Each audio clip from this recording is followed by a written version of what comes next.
Hello, I'm Bill Voss. I'm a physician assistant with the North Carolina Academy of Physician Assistants. I'd like to introduce you to the Eugene Stead Center for Physician Assistants.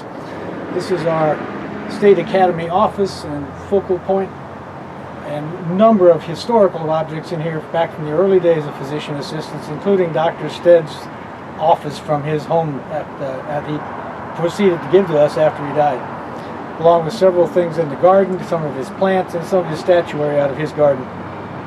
It's a really neat place, and we're very proud of it. Bill, tell me a little bit about the physician assistant program. Where did it start? The physician assistant program was started by Dr. Stead in 1965, looking to help erase the shortage of medical providers and trying to tap into the supply of ex-medical corpsmen who were coming back from the Vietnam War with vast experience, but who were then going into other fields and not following up in medicine.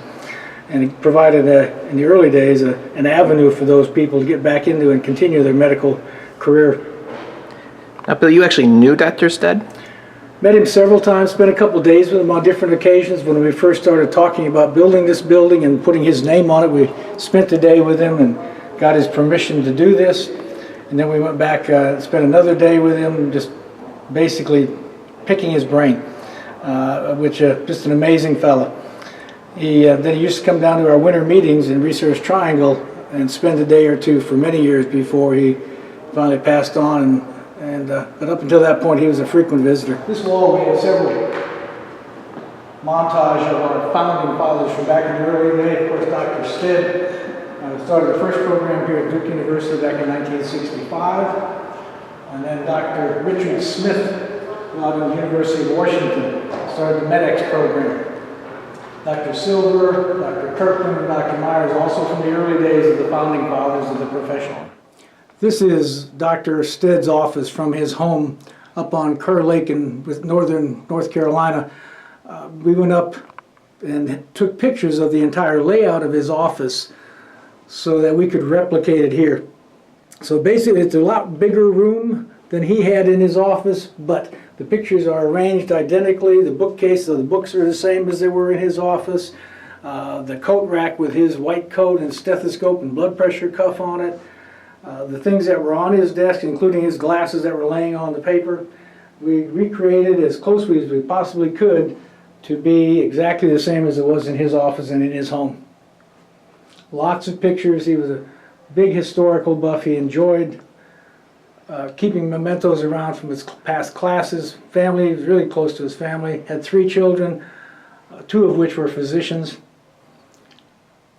A very remarkable person. Now, Bill, I asked you if he had any trials or tribulations that you knew of when forming the physician assistant program.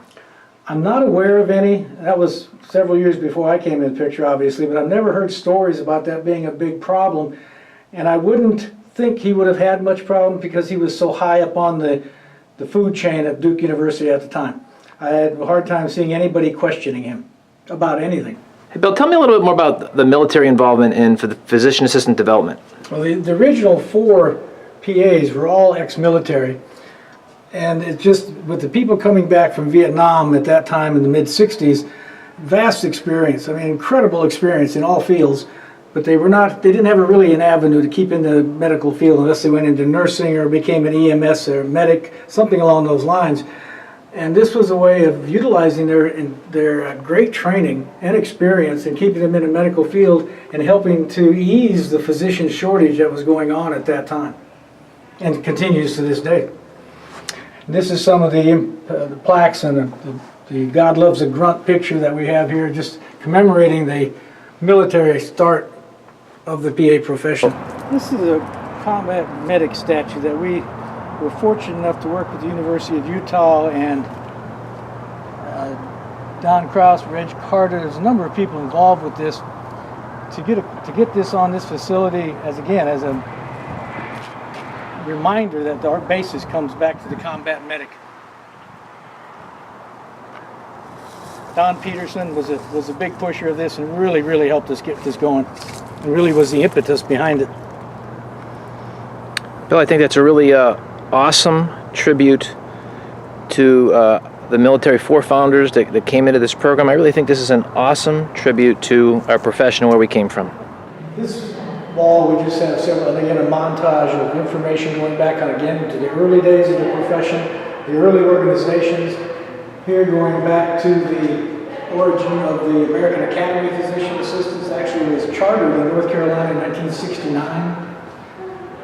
Some of the early people involved there was Bill Stanhope, Detmer, Dr. Robert Howard, David Glazer, all these names back from the late 60s, early 70s. And there's Dr. Donna Fisher from the 80s. Just a wealth of historical information out here. We would welcome anyone who would like to come and visit. We'd be happy to show them around and show them a whole lot more than what we can do on this little video.